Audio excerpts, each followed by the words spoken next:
Assalamualaikum warahmatullahi wabarakatuh. Kami Grup 12 ingin membentangkan model kepimpinan kami iaitu servant leadership. Robert Greenleaf ialah bapa kepada konsep servant leadership. Dalam kata-katanya, pemimpin yang baik mestilah terlebih dahulu menjadi pelayan yang baik. Dia mengaitkan gaya kepimpinan ini dengan seni memimpin dengan kerendahan hati, empati dan keinginan yang tulus untuk berkhidmat kepada orang lain. Bagi konsep servant leadership ialah pemimpin yang mengutamakan keperluan orang lain, aspirasi atas mereka sendiri. Servant leader memiliki komitmen yang untuk melayani orang lain. Kerana gaya kepimpinan ini, ia perlu memimpin sesuatu perkara dengan mengutamakan orang lain. Yang pertama, mendengar. Pemimpin berusaha untuk memahami perspektif, kebimbangan dan aspirasi mereka, mewujudkan persekitaran di mana suara semua orang didengar. Kedua, empati. Pemimpin menunjukkan belas kasihan dan mengambil berat tentang kesejahteraan ahli pasukan mereka. Seterusnya, berfikir ke hadapan. Pemikiran yang berfikiran ke hadapan dan proaktiviti adalah contoh kepimpinan hamba yang hebat. Pandangan jauh. Mereka mempunyai visi yang jelas tentang di mana mereka mahu memimpin pasukan atau organisasi mereka, membolehkan mereka membuat keputusan strategik dengan impak jangka panjang. Dan terakhir, membina komuniti. Mereka mengutamakan mewujud persekitaran kerja yang menyokong dan kolaboratif di mana ahli pasukan berasa dihargai, disertakan dan dihubungkan dengan tujuan bersama.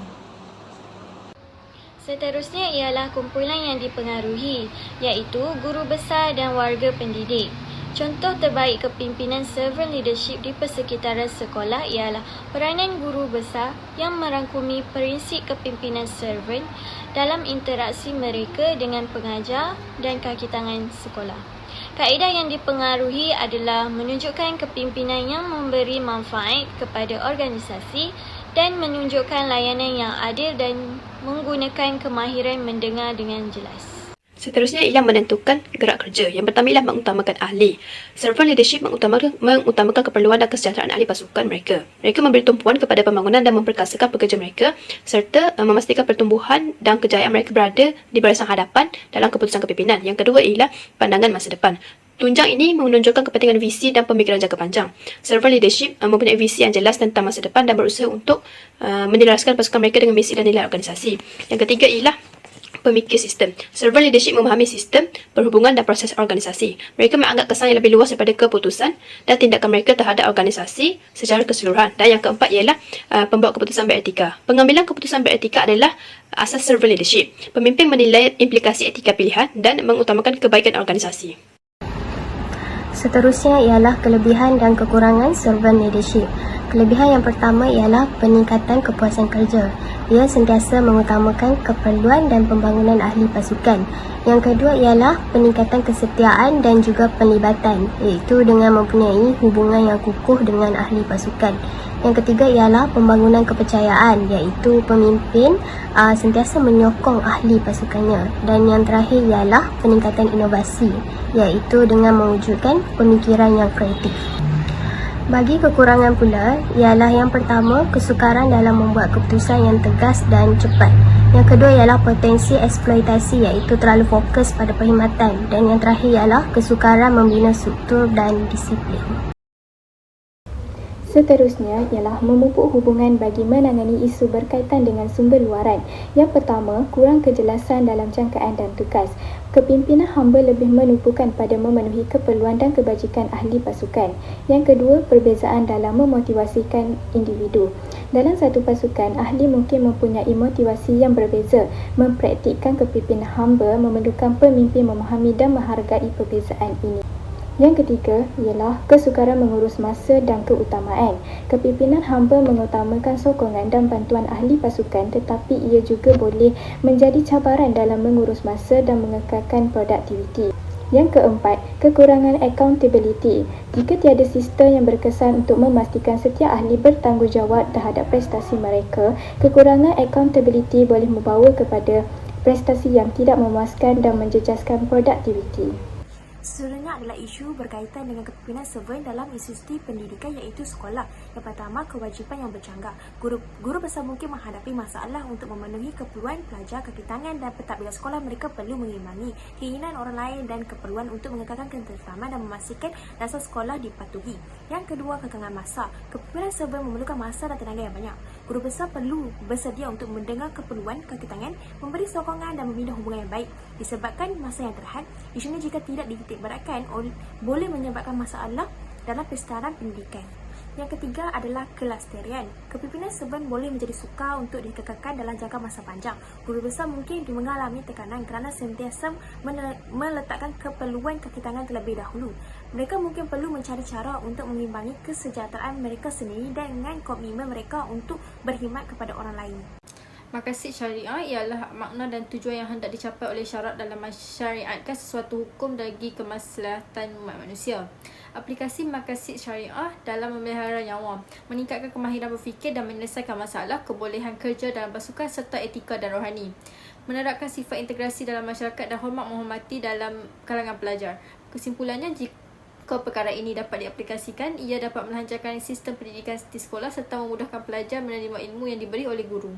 Seterusnya, kami akan membentangkan tanggungjawab sosial dengan menunjukkan kemampuan memimpin berdasarkan nilai yang sesuai dengan organisasi terhadap penambahbaikan sistem organisasi, penjanaan sumber ekonomi, penambahbaikan kerja berpasukan serta pentadbiran dan pengurusan mengikut Hifzun Din, Hifzun Nas, Hifzun Akal, Hifzun Mal dan Hifzun Nas.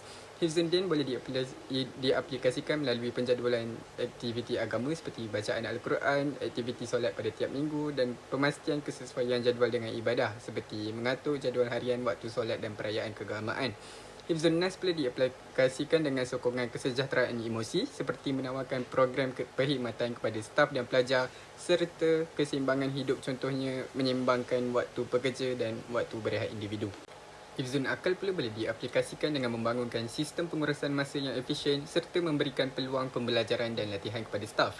Manakala Hifzun Mal boleh diaplikasikan dengan cara penggunaan dana yang berhemah dan mengelakkan pembaziran serta penyediaan bantuan kewangan kepada pelajar yang kurang berkemampuan. Hifzun Nas pula diaplikasikan dengan membangunkan program-program pendidikan serta menyediakan program pembelajaran berterusan dan pembangunan profesional bagi staf dan pelajar. Bagi penjanaan sumber ekonomi pula, Hifzul Akal boleh diaplikasikan dengan menggunakan sumber ekonomi dengan berhemah dan cermat. Manakala Hifzul Mal boleh dicapai dengan memastikan bahawa kurikulum dan pengajaran mencerminkan nilai-nilai dan etika Islam serta menyediakan persekitaran pembelajaran yang memelihara keimanan. Dan maklumat Hifzul Nas boleh dicapai dengan memastikan bahawa pelajar dan staf tidak rasa terbeban dalam melakukan tugas.